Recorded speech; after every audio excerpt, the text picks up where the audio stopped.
Bienvenue dans un nouvel épisode des plaintes et des boires des Afro-Canadiens. J'ai suivi une histoire aujourd'hui qui m'a trop amusée. Je vais commencer à parler comme les Français, qui m'a trop amusée de ouf. Alors, suivez-moi un petit extrait et je vous donne mon avis juste après. Bonjour tout le monde. Je vis une situation actuellement qui me traumatise. En effet, j'ai fait venir ma grand-mère au Canada âgée de 75 ans. Mon objectif c'était qu'elle vienne pour se reposer. Erreur. Ma grand-mère a découvert une activité, la vente de bouteilles. Elle passe le temps dans les poubelles pour collectionner les bouteilles. Aux dernières nouvelles, j'aurais appris qu'elle serait entrée dans une cotisation de 20 000 par jour. Une réunion de famille, ça me fait tellement honte. Comment ma grand-mère toute la journée se retrouve dans les poubelles pour chercher les bouteilles. J'avoue que parfois elle se retrouve en train de vendre les bouteilles de 60 $. J'ai tout fait pour l'enlever de là. Niet. J'ai jamais vu ma grand-mère aussi engagée. J'ai appelé au pays, on me dit qu'elle cotise tous les jours 20 000. Et maintenant, je ne respire plus avec la famille. On me dit que si mamie cotise 20 000 par jour, ça veut dire que moi, j'ai plein d'argent. Elle me met dans les sérieux problèmes. Parfois, je conduis ma voiture, je suis comme à 1 heure de chez moi. Je vois ma grand-mère concentrée dans les poubelles. Toute ma maison est devenue les bouteilles. J'aurais appris qu'elle dit que l'année prochaine, elle va mettre 2 noms. Je suis mort. Je me suis mis dans quoi, Seigneur? Je ne la vois presque pas.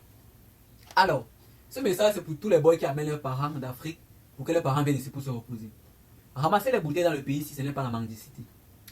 Alors, je vous assure, j'ai suivi la vidéo là, mais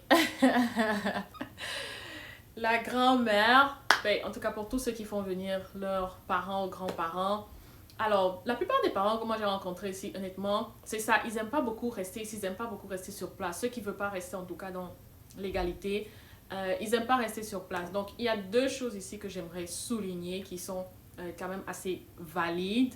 Voilà, la première chose c'est que je sais que la plupart des parents, surtout les mamans, quand ils viennent, c'est pour rendre visite aux petits-enfants ou si vous avez accouché. Voilà, si vous suivez la fin de l'histoire, il parle des femmes qui accouchent et c'est à cette occasion-là que le parent peut venir. Mais si le parent n'a rien à faire comme garder les enfants, je vous assure, c'est ça, il faut qu'il s'occupe et qu'il cherche quoi faire. Moi, en tout cas, je pense au bénévolat.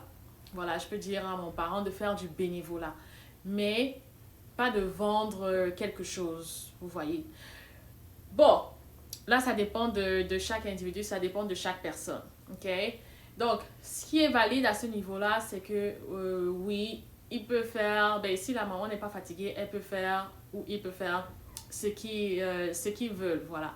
Mais la partie qui n'est pas bien, voilà, ou que les gens oublient, parce que quand elle envoie l'argent au pays, on pense directement que l'enfant a également beaucoup d'argent. Ce qu'ils oublient, c'est que la mère, quand elle fait ses dépenses, c'est pas elle qui paye le loyer. Elle est à la charge de ses enfants, c'est ça pour tout, pour la nourriture, pour les sorties et autres, voilà. Donc, le peu d'argent qu'elle gagne, elle envoie ça au pays pour ses cotisations, mais ils oublient que elle paye pas de loyer, elle paye pas de charges, voilà, elle paye pas de taxes. Donc, c'est un argent fruit, quoi, si je peux dire, gratuit. Parce que, quand je dis gratuit, ça veut dire qu'il n'y a pas de taxe dessus parce que on la paye en cash. Et généralement, l'argent qu'on va te payer en cash, les gens payent rarement les taxes dessus. Et ils oublient qu'elle peut même elle peut créer des problèmes à son enfant. Parce que quand on va commencer à avoir, mais tu envoies l'argent au pays, tu as quel revenu? Parce que les applications bancaires, là, les applications d'envoi d'argent, à un certain moment donné, c'est surveillé. C'est surveillé à un certain moment donné pour tous ceux peut-être qui ne payent pas bien leurs taxes. Donc ça, c'est très dangereux, c'est très dangereux. Mais en tout cas, dites-moi, vous qui avez déjà invité vos parents, dites-moi en commentaire comment est-ce qu'ils se sentent. Est-ce que c'est plus pour voir les enfants? Sont-ils assez occupés? Ou sinon, comment est-ce que vous gérez? Dites-moi en commentaire et j'espère vous revenir avec plus d'histoires drôles. Je vous retrouve dans une prochaine vidéo dans les aventures des Afro-Canadiens.